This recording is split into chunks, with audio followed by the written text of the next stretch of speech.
Make the ground shake.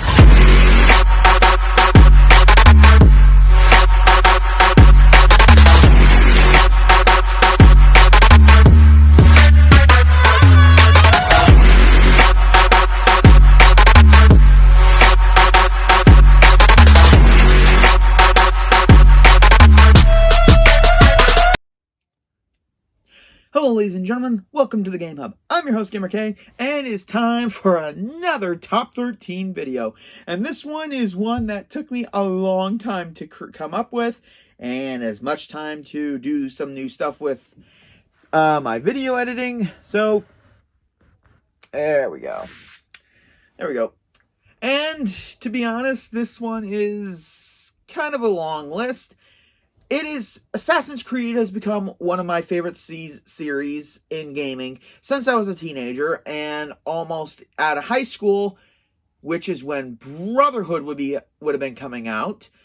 So, yeah, I didn't play the first two games. Once I got into the series, I bought them, played them. Fantastic series. And one thing I really love about anything, a TV show, a movie, a game, anything, is the villains. Because if the villains are great, then hopefully the hero and the story will be great.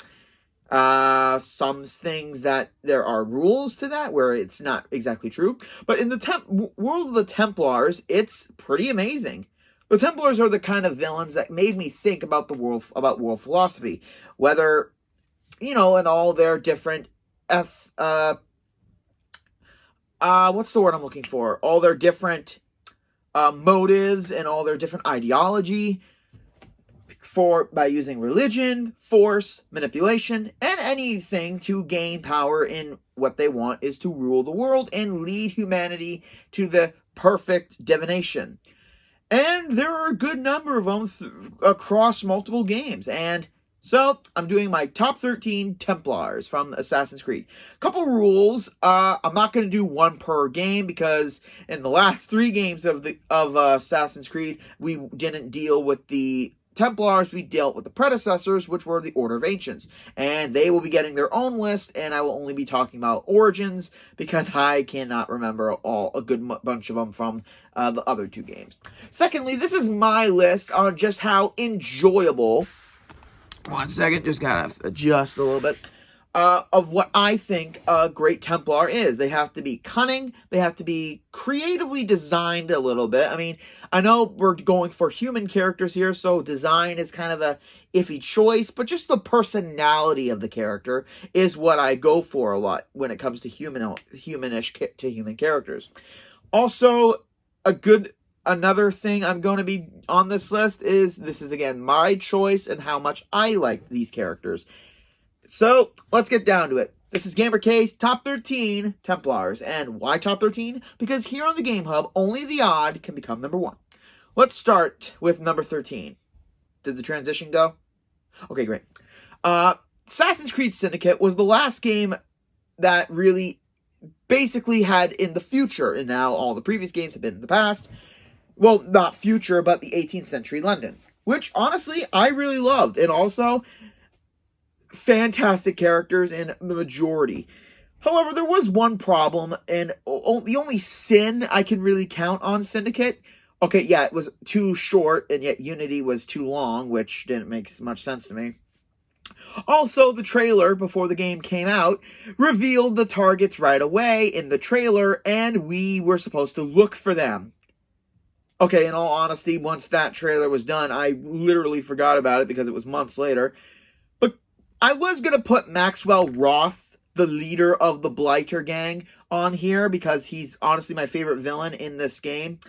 But the problem was, anytime I'm not 100% sure on information, I have to double check my info because I would hate to be a moron who posted something on the internet and didn't get all of his facts right because I didn't want to start a war.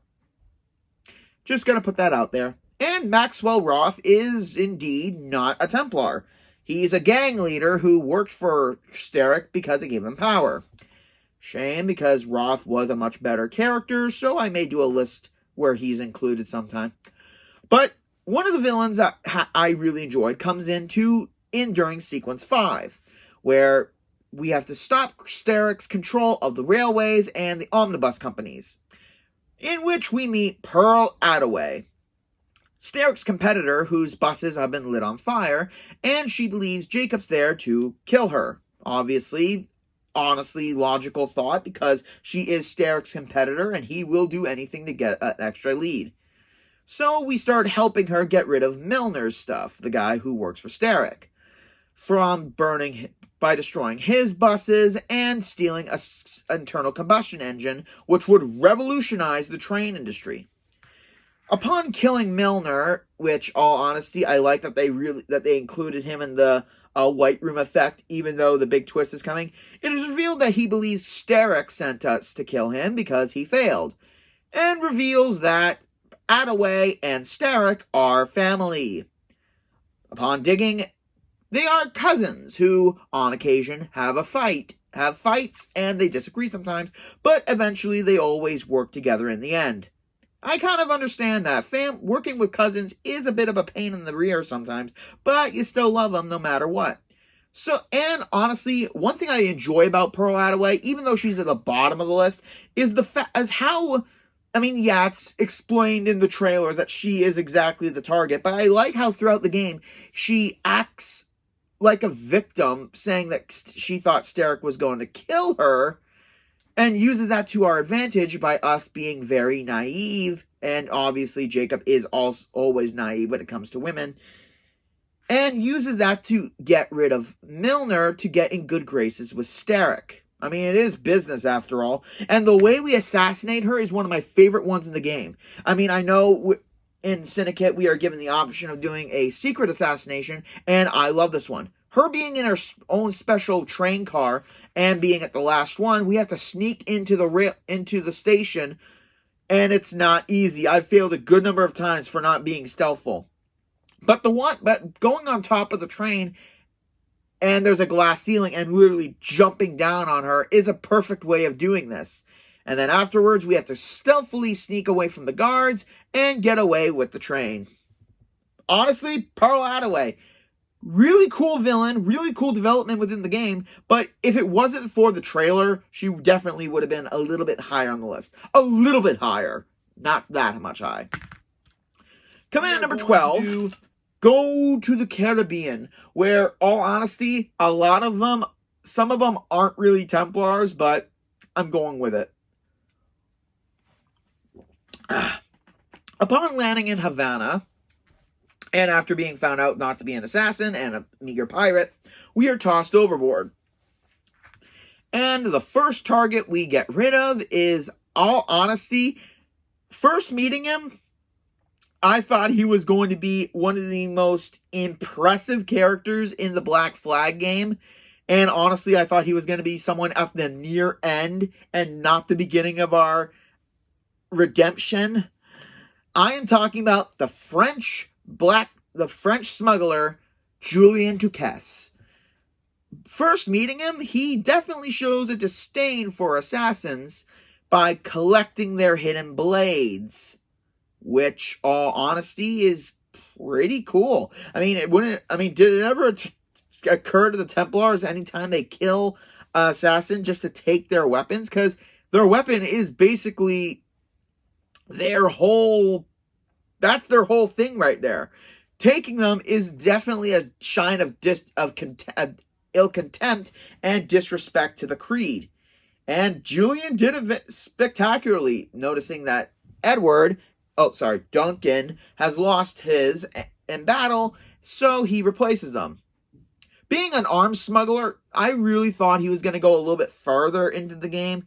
And honestly, being the first one we kill, not in the first chapter, but in a couple chapters when we find in Great Iguana, I can't pronounce how they say the names in this game. Tracking him down and killing him via the rope, making sure he doesn't know that we're alive, and killing him. Honestly, it was pretty good, and his little back and forth between Edward was pretty good. Basically showing despise for the pirate lifestyle, saying that as everything that the Templars basically shown him, he still chooses to be a pirate and just live the way he wants.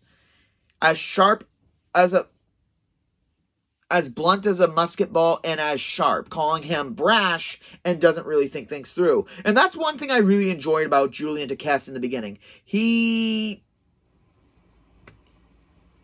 believes that the Templar Order is the best thing since sliced bread. And he shows disdain for people who see the Templar belief but don't follow through. Honestly, if given the chance, he could have done a lot more in the game than just be the stepping stone into Edward's redemption. So, kudos to you, de Cass. Coming out number 11. Only one in Assassin's Creed 1 to actually give me somewhat chills going into assassinating him is the first baddie in Acre.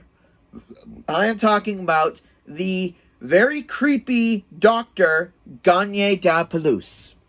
And this guy, like, playing the game for the first time on the PS3, because that's when I got it. I got it with the Revelations Duo set. It was really creepy. First off, you're in a stone building where there are somewhat half-naked people in drabby... Basically, think of it like an old-time asylum, where the crazies are kind of walking around. I mean, obviously, in this game, you can do the whole monk thing and hide, but it's still a creepy atmosphere. Also, you just gotta follow Gagne around during his routes, and listening to him talk, he actually believes he's helping these people.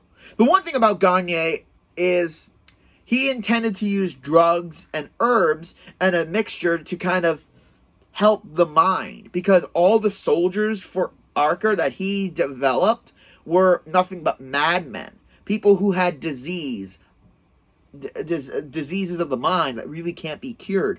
And he sought to use the Piece of Eden to erase that and make them kind of empty-minded a little bit and be ultimate soldiers. And he does give a good description of why he does this, like about people being adults, but not in mind. In body, yes.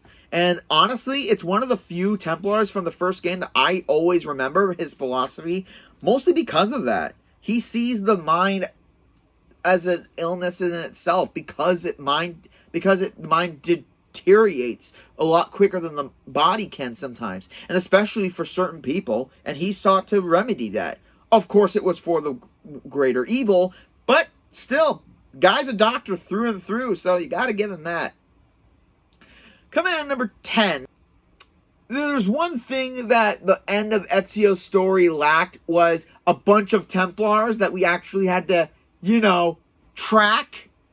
Instead of the 7 that were for the side missions, kind of, for each district, we only really killed 3. Okay, 4 if we're including Shakulu, which I do not, because that was just a glorified boss fight. But we don't even kill the final guy. Unlike in the other games, we don't really kill this guy. It's done for us. And in a cutscene. So, okay, you guys know who I'm going for. I'm talking about Prince Ahmet. Honestly, I didn't think much about him in the first place. All honesty. Usually I'm pretty good at figuring out who's going to be the twist villain, who's going to be a twist traitor, who's going to be someone who's going to not be what they seem. I'm usually pretty good at that. But Ahmet flew right under my radar, and I love Revelations for that. Basically being tired of his father choosing between him and his brother Salim, who should be the king of Sultan, who should be the Sultan of Constantinople. He joins with the Templars in order to look for the 5 Masayaf keys in order to unlock Altair's library, because he believes there's an ancient power there that will allow him to unite humanity. And I know that sounds kind of weird, but I'm going to explain a little bit. Throughout the game, though, he does come off as an uncle figure to his nephew Suleiman, as we see him playing chess with him, teaching him about different philosophies that you can't, especially in a game of chess, that it's not fair when you play by different rules than your opponent. A rule that he breaks when he kidnaps Sophia in order to use as leverage for us, against us. And everything else, this guy's a jerk. Constant, and he also bickers with Tarek, who's the general of the Byzantine Guards, I believe. I think that's what they're called. I can't remember because Revelations was so far ago. He comments that he asks him to be truthful about what he thinks about him as a sultan. And Tarek says that he'd be a good philosopher, but he lacks emotion and passion in order to be a sultan. And I'm going to go into his method a little bit of why he's going out for the Altair's library. He's tired of the differences between different nations, different religions, because it all disrupts the world and causes chaos. So he believes that if he could unify the world with one mind to control them all, aka his or the Templar Order, he can abolish all the differences and the wars of the world. And quite honestly, this kind of takes it doesn't take reference because I believe this came first. It kind of reminds me of Kamen Rider Ghost's main villain, which honestly was the least favorite for me. Making everyone into his image and everyone in the world being him, basically to prevent all differences because difference causes issues. And I kind of can see Ahmet's ideas there, but kind of like his nephew said to Ezio, that a just ruler would celebrate difference instead of trying to unravel it. And that's why there's a set of laws that applies to all people. No matter what difference is, we're all bound by a single law. And all honesty, this would have made Ahmet a little bit better as a villain. I mean, it was brought in the last chapter of the game, which kind of sucked because I really hate villains that come in last minute, like literally last minute. But overall, Ahmet's kind of, the way he was hidden, like he was shown a good majority of the game, but he wasn't shown as dominant, and that's why I kind of didn't give him a second thought. It kind of gives another meaning to big surprise.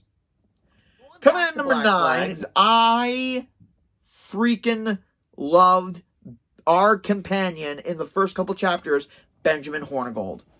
A pirate who, honestly, wasn't like other pirates. He enjoyed helping people and helping Nassau. Unfortunately, during a good number of chapters, he decided that fighting for something that is failing anyway is like, it's like bandaging up a wound instead of fully treating it. It's not going to make it better. It just looks like it's getting better. And honestly, it was a big shock for me when he joined the Templars because he believed in their ideology. And honestly, it was this betrayal was one of the few times where I actually enjoyed eliminating a traitor. Because I got to know a little bit more about him during the missions with him and Edward and Blackbeard. It kind of feels like not a big betrayal. The reason he joined was because he was sick and tired of a rogue's life and wanted to do something better for the world, and he believed the Templars could do that. And on his death sequence, it's shown that he still hates. I mean, he doesn't hate Edward, but he just calls him an idiot because since Nassau fell to shit, he basically hasn't done anything but just killing people and nothing else. And his final words kind of ring true. At the end of Edward's course, he only has himself, and because all of his friends are gone. And honestly, it kind of fits. It makes it more heartwarming at the final sequence of the game where Edward sees all of his dead comrades at the table, and Ben is there because he still thought of him as a comrade despite the betrayal. In all honesty, Ben's betrayal I kind of saw it coming a little bit later in the game when he talks about needing to do better than just fighting against the crown. I mean, obviously the Templars don't work for the crown and everything, but it just shows that Ben wanted more out of life and to do better. But Edward was kind of true on Hornigold as well. I mean, Yes, Edward did nothing but kill people and cause chaos a lot. But it's better than being a traitor to your own people you grew up with and fought with. I would rather be a guy who stuck to his guns and did what he wanted than turn traitor and screw over everyone that you worked with.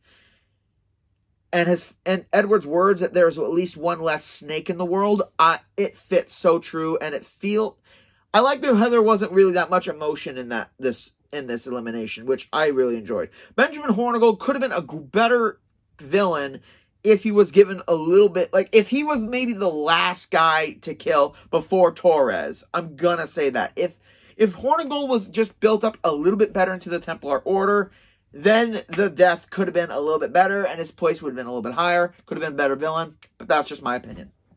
Hornigold, you helped us set sail, and it was sad to see you go down with the ship. Command number 8.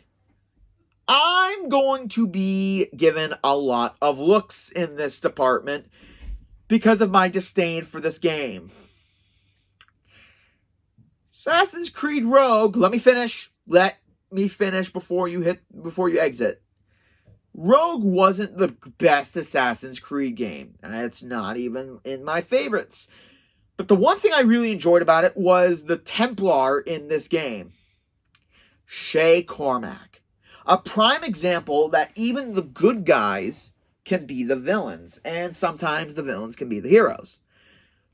Shay didn't go to the Templars willingly or he kind of did by choice, but it was only after the assassins discovered a box and he went, I can't remember where he went, and he disrupted the ancient artifact and an earthquake happened and caused destruction to the entire city.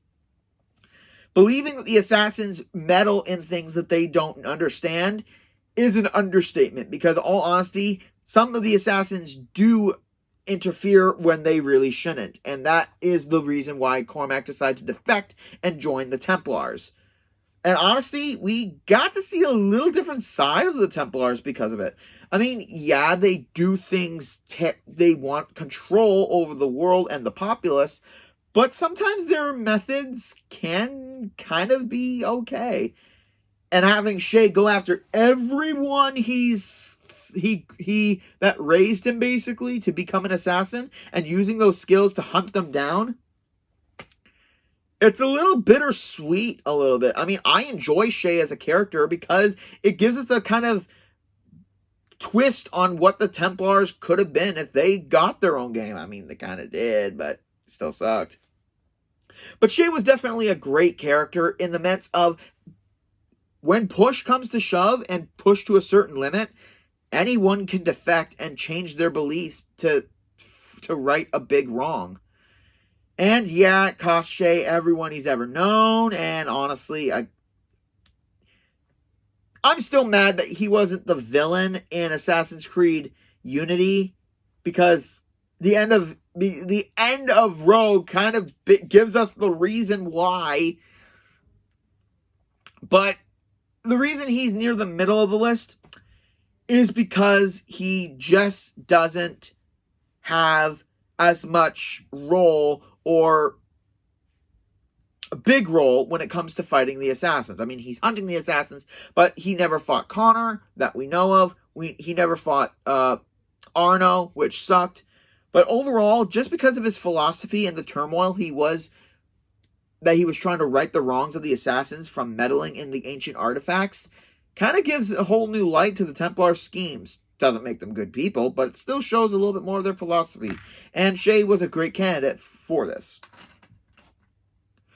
Coming at number 7. Who was the first Templar we were really introduced to? Warren Vidic from Assassin's Creed 1, 2, and 3. Vidic, honestly, it was a hard choice to put him on this list, but because of him, we kind of understood a little bit more from the get-go of the game. I mean, I know a lot of Assassin's Creed 1 had us in the Animus a good majority of times, and other times like snooping around the Abstergo computers And kudos to anyone who did a lot of that, and talking with Vidic a little bit and understanding a little bit more. The reason I put Vidic a little bit near again, at the middle of the list is because out of all the characters from the modern day storyline, Vidic was the only one I actually really liked, because he kind of explained things to us about the Templars and the Assassins to begin with, right from the get-go of the game. During the cutscenes, before we go into the Animus, after we go into the Animus, after we leave the Animus, and throughout the majority of Assassin's Creed 1, he explains a little bit more. And honestly, any game that gives... I mean, I know in the game we're focusing on the past more, but it's great that how a modern day character can explain everything to us about some of the missions, not the missions, but the mission of the Templars, and overall kind of try to hide the fact and everything, gives Warren Vidic a really good character a little bit. And in Assassin's Creed 3, we finally got to eliminate him, which honestly felt a little bit good. I mean, it didn't feel fantastic, but Vidic did what he was meant to do, and it was to educate us into the world of Assassin's Creed right from the get-go. And I'm honestly glad that he's no longer around to cause any more shit.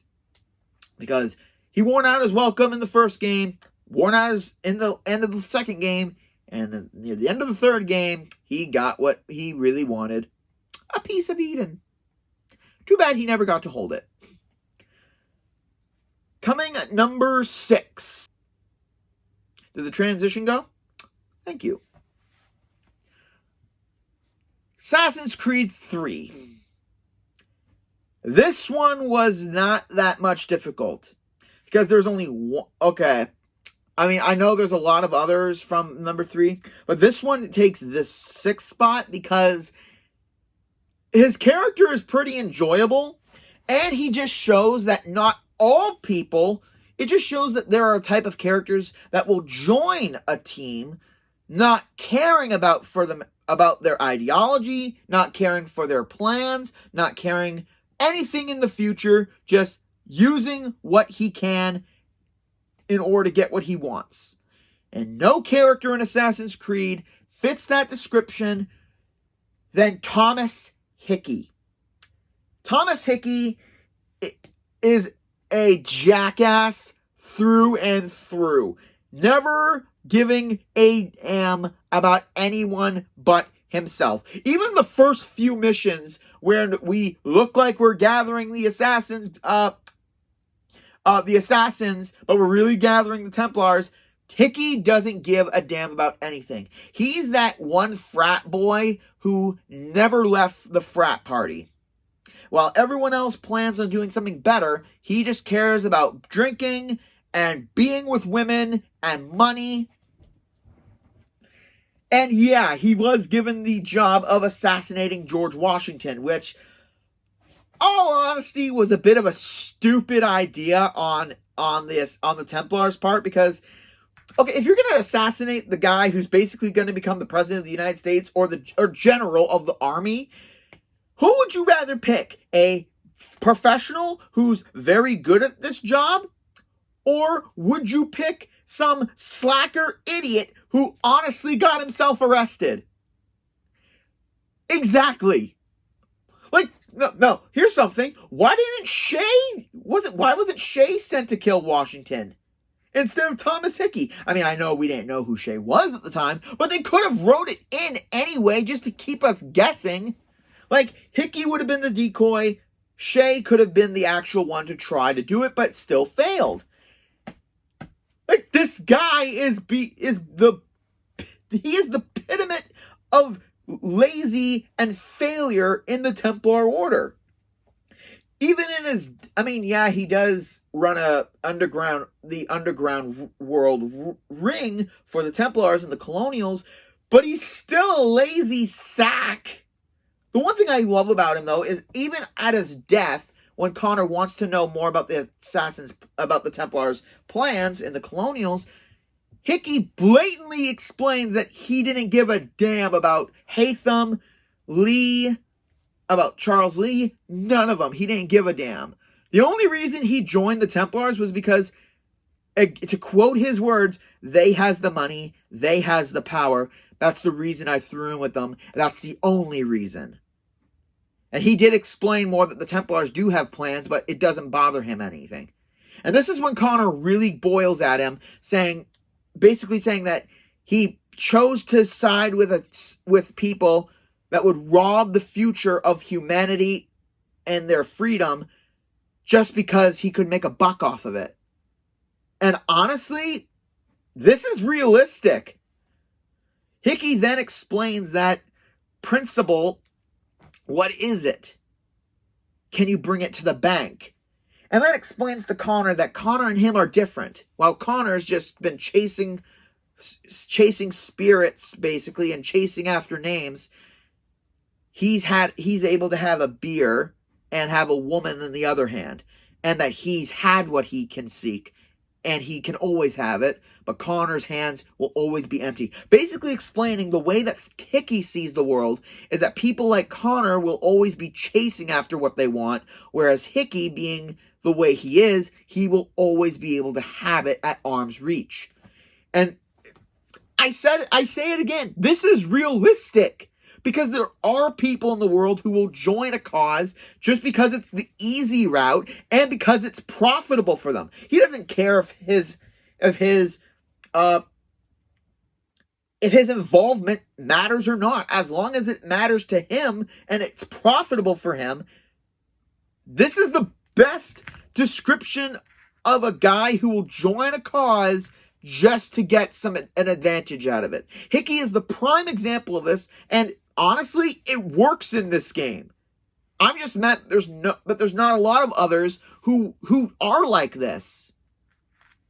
And honestly, I've talked a good couple minutes about Hickey, and it shows why. Because he is one of my favorite characters in Assassin's Creed 3, one of my favorite Templars, and honestly, it's a character that should be done a lot more in video games. Because it's enjoyable to just get rid of a guy like this, because people like this are a bigger threat than the real villain. Because if a guy like this can join anyone just for the perks, what's to stop anyone else from doing the same thing? Just a fact. Just my opinion. But a damn good opinion nonetheless. Coming at number 5. London. Crawford Starrick definitely screwed you over. Sorry, throat.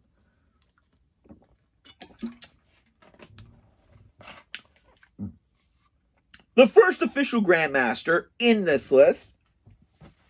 And honestly, a lot of people will comment that Starrick is nothing but a guy who got the title of Grandmaster and basically tried to control the entirety of London by not doing that much, by having all of his cohorts kind of keep the populace down and keep things in business, which honestly I agree with. I enjoy a character like this. He's a guy that had a plan and decided to execute it when given the title of Grandmaster. And honestly, again, he's kept the Templar control in London ever since Reginald Birch's death. Read the books if you don't understand what I mean. Starrick decided that to have things run simply, keep the populace at bay via having their prices lowered, having their wages lowered, using a soothing syrup to control them. What else? Controlling the transportation to limit those against him, and everything else in between, and even to have politics in his back pocket when need be. Starrick, throughout the game, at the beginning of each sequence, we are shown that he's kind of a simplistic, but kind of a well-educated and gentlemanly kind of guy. The way he talks, he shows he has power to his minions, basically, and it's shown that he doesn't get angry. It takes a lot to get him frustrated, and it shows a lot near the end of the game.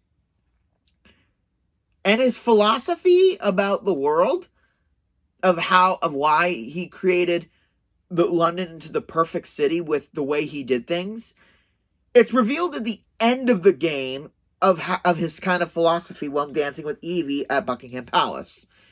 And honestly, it's not that bad of a philosophy. The world is like a dance. Everyone in the world can do the dance. And people will constantly make mistakes at first. But if people keep making the same mistakes over and over, the dance will never be finished. But if someone who knows the steps takes control and teaches everyone the steps, then it's kind of this having order out of chaos. By him being the order, he will basically stop chaos, which I'm glad we got to destroy in this game, and I love it.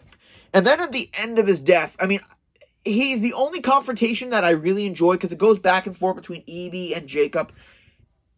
And it's just fantastic watching them work together finally after being against each other all this time and butting heads. It's great to see them finally get rid of Starrick. And his ego is much bigger than his mustache, saying that London will fall without him, that he created a paradise. And honestly, Starrick, it takes more than one man to make things right and to make things great. And honestly, I did enjoy his character throughout the game. I just wish he was more in the game than just in the sidelines in the end. Except for a couple cutscenes, we don't ever see him outside of the end of the game. And by that, I mean, Evie and Jacob never see him. And honestly, that's kind of, I mean, the reason he's near the higher on the list is because as far as Grandmasters go, he was one of the few whose plan actually was working if it wasn't for Evie and Jacob deciding to go on their own against orders. Starrick could have kept London underfoot for a long, long time. So, I give him credit. He's a villain, but he's a villain who knows how to keep things in control. So, kudos to him. Coming at number 4. Has anyone ever watched a show or a movie or played a game where there's one character who's nothing but a giant man-child? Someone who thinks that they've obtained all the power, all the notoriety on their own when it was really just their family name or the amounts of wealth that they have, but they always act like a spoiled child when things don't go their way. Yeah, you know who I'm talking about. It's Cesare Borgia.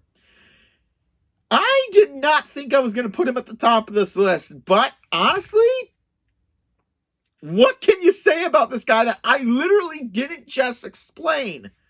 He's a man-child who thinks he gets everything he wants on his own hand. And yet, he doesn't. And honestly, it's enjoyable taking his throne. Okay, not his throne, but taking his power away from him. And it's even better at the end of the game, once we demolished his bank account, his French resources, and everything else.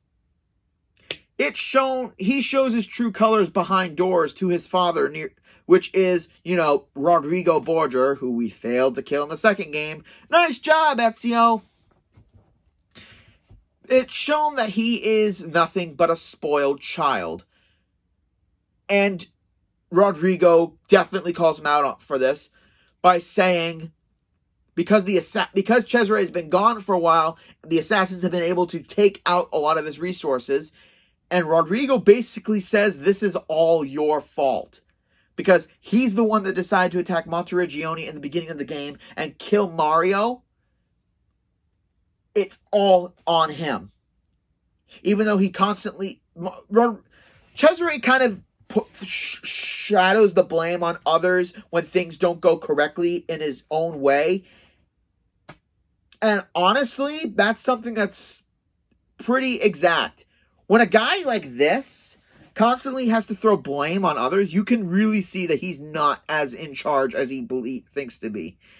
And even so, his father tries to kill him, and he ends up killing his father with an poisoned apple. So basically, what we couldn't do in Assassin's Creed 2 with all the weapons we had, Cesare manages to do in a way of Snow White. honestly, it is fitting, him being killed by an apple. And then near the end of the game, he constantly tries to gain forces, but because the bourgeois money is no longer valued, he is dwindling down. And it isn't until the climax of the game, which honestly, this is one of the few instances when starting a game off with the end, but a couple little snippets here and there, it works fanatically. Well, not fanatically, but fantastic. I keep getting my words mixed up. And the final battle with Cesare is honestly one of the best ones in the Assassin's Creed series. Not the best, but definitely one of the best. As we slowly fight him on a wall, whereas, I mean, I know it's kind of a cheap thing, having his soldiers kind of help, but every time we damage him a lot, we break a chunk of his armor, and we don't really necessarily kill him, because he's so pompous. Even in death, he's still saying that he deserved everything, and he should have been the light to guide the world into a new everything.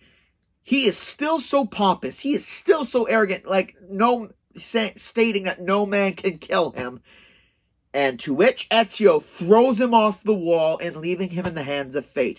We don't really see the finale of Cesare's death, but the build up to his death and everything just makes him a great villain. And again, just like Thomas Hickey, showing that there are people like this who are this spoiled when it comes to power. And in the end, it's their ego, their impatience, and everything else about the character like Cesare that leads to their own downfall. And that's why he's higher on the list, because he's a prime example of something like this. We're in the top 3, ladies and gentlemen, and boy, do I have some surprises. Coming in number 3 is definitely a big surprise for me, because we don't see him that much in the first game. But at the same time, I like him as a villain. And also, the battle with him is honestly one of the better battles in the Assassin's Creed, in the first game of Assassin's Creed, in the first game of the series. I'm being redundant by saying that twice. It's our rival, our arch enemy, Robert de Saub.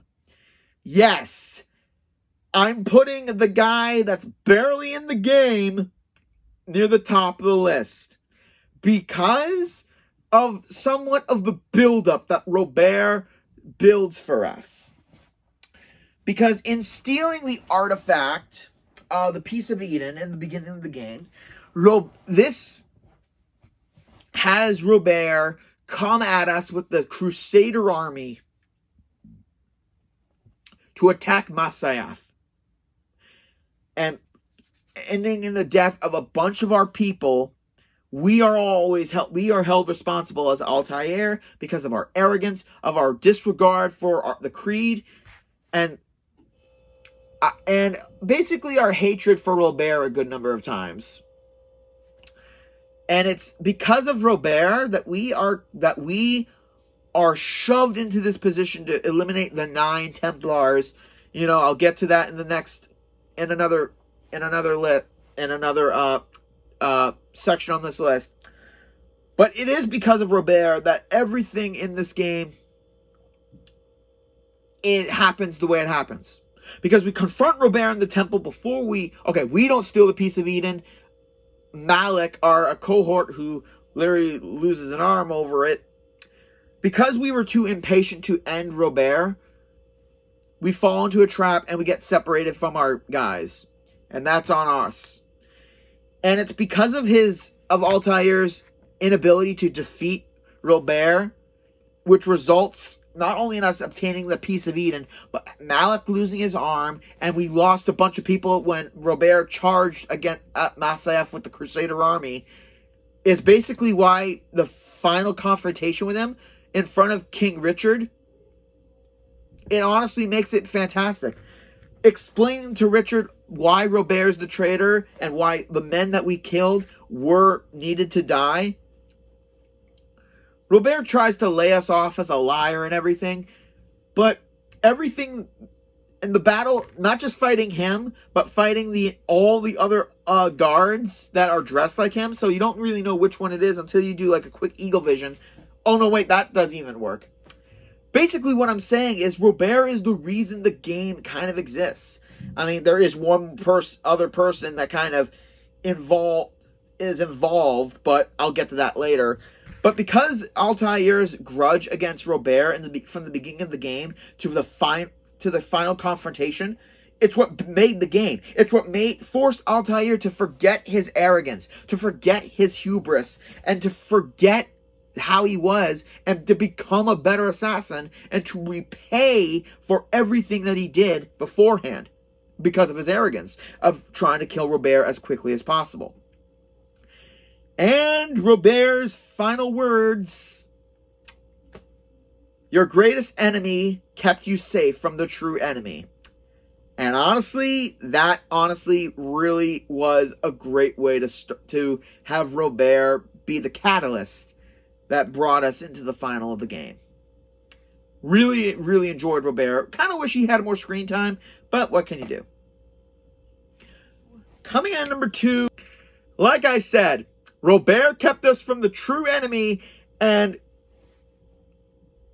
I didn't watch the Assassin's Creed videos on YouTube. Okay, I watched number 2 because as a kid, as a teenager, I wanted to know a bit more, and Brotherhood was the first game I played, and then I got the next games. So this really was the first time I was ever truly surprised by a plot twist, and that is from Al-Mualim from Assassin's Creed 1. From the get-go of the game, yes, he's the master assassin. He's the guy who sends us out on this quest and calls us out on our arrogance, on our hubris, on everything I mentioned in the last section, and sets us on this quest to eliminate the 9 Templars in order to preserve the peace of Eden. But the thing is, throughout the game, Al-Mualim questions us about each target we killed, about their motives and everything, and tries to get us to think about it more.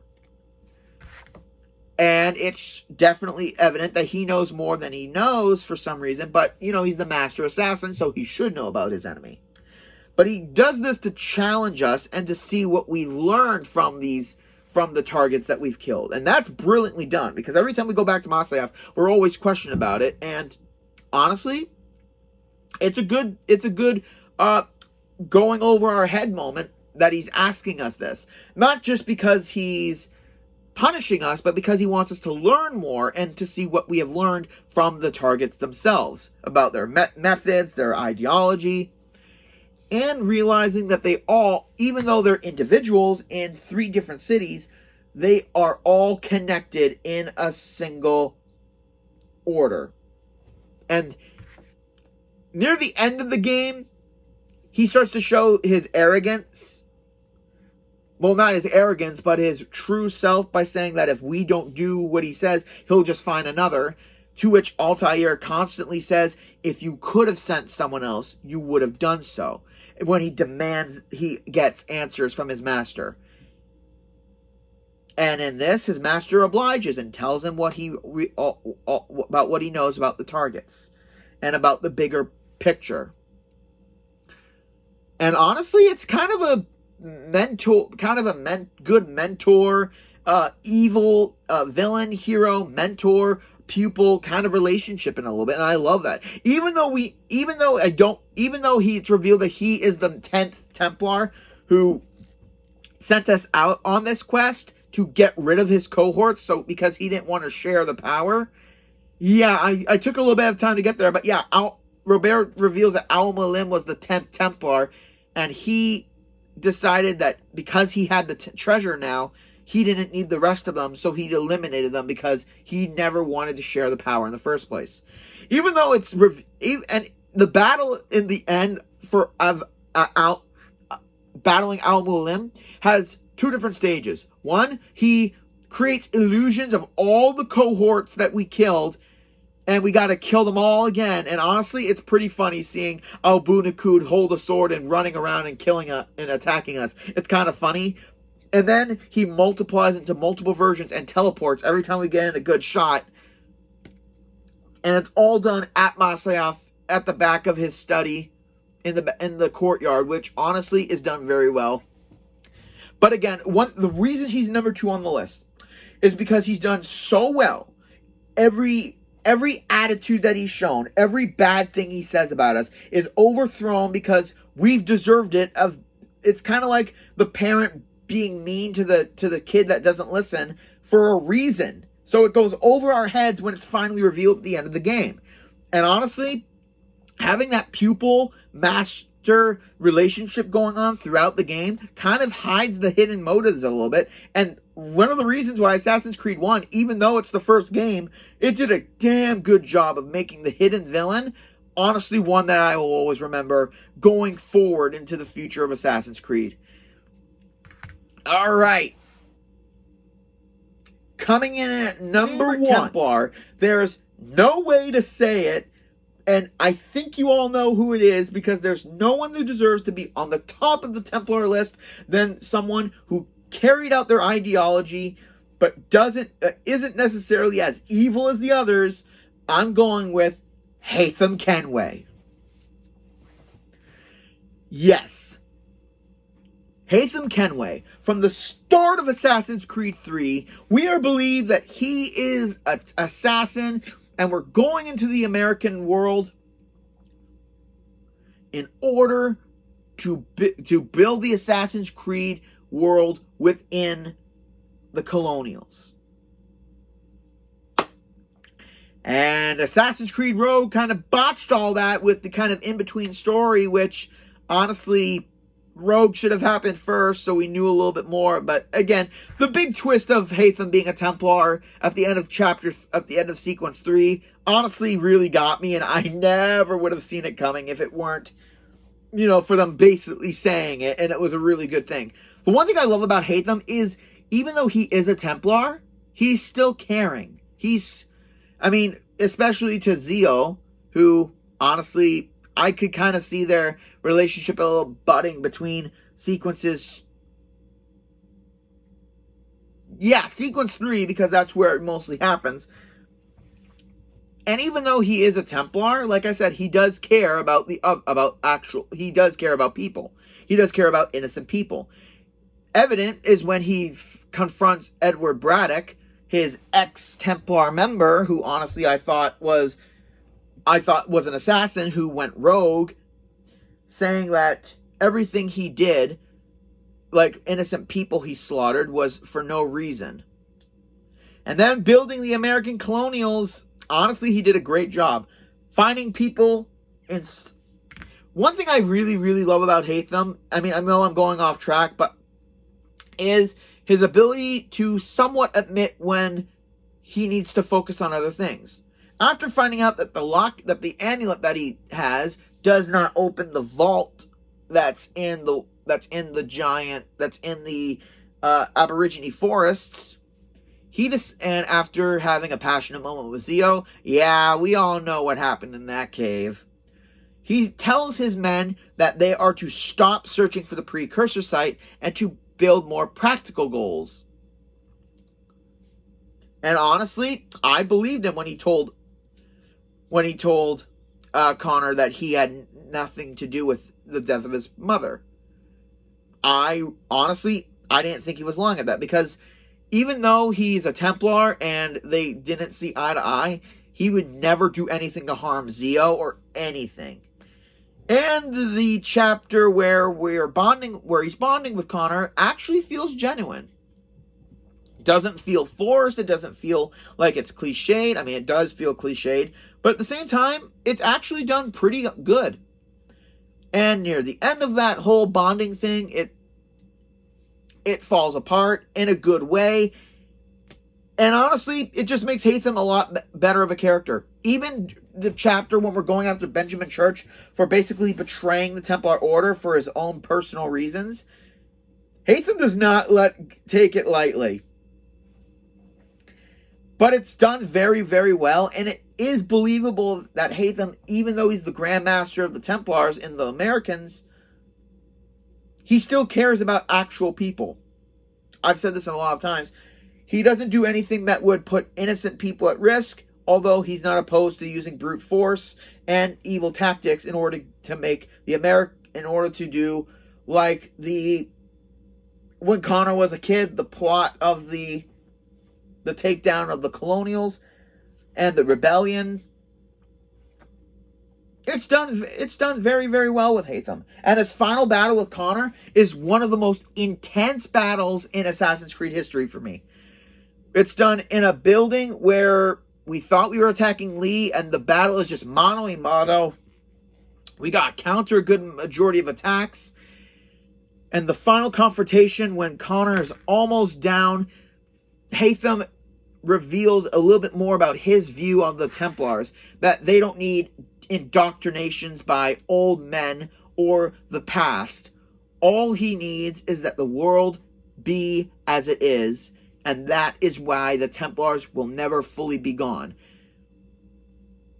That it's not an ideology based on old texts in a book. It's about a realization about the world. And Hatham, even though he had his good moments and his bad moments, he's still a fantastic Templar through and through, even in death. Even admitting that Connor, became proud of the way Connor handled everything throughout the game.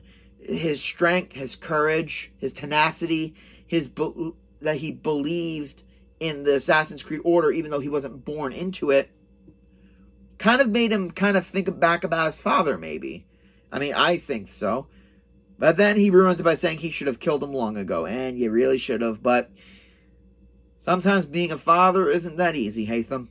And that is why Hatham is at the top of the list and my favorite Templar overall. Because of his ingenuity in the way he decided to go about branching the Templar Order into the Americans. The way he handles his subordinates. The way he doesn't give an inch to the enemy.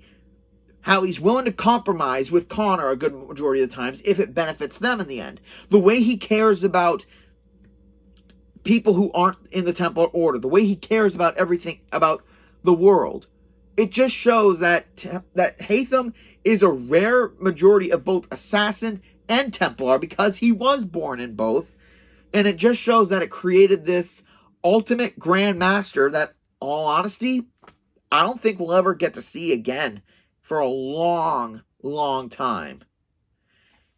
And that's at the end of the video, ladies and gentlemen. Hope you enjoyed my Templar list. Like, comment, subscribe down below. And that was a long list. So why not let's do another top 13 list. Join me next week, where me and my best friend, kind of a time capsule episode, because this was done last year, where we go down the road again for death battle ideas. So join me next week in a pre-recorded episode where it's time for death battle debates. This is Gamer K, logging out.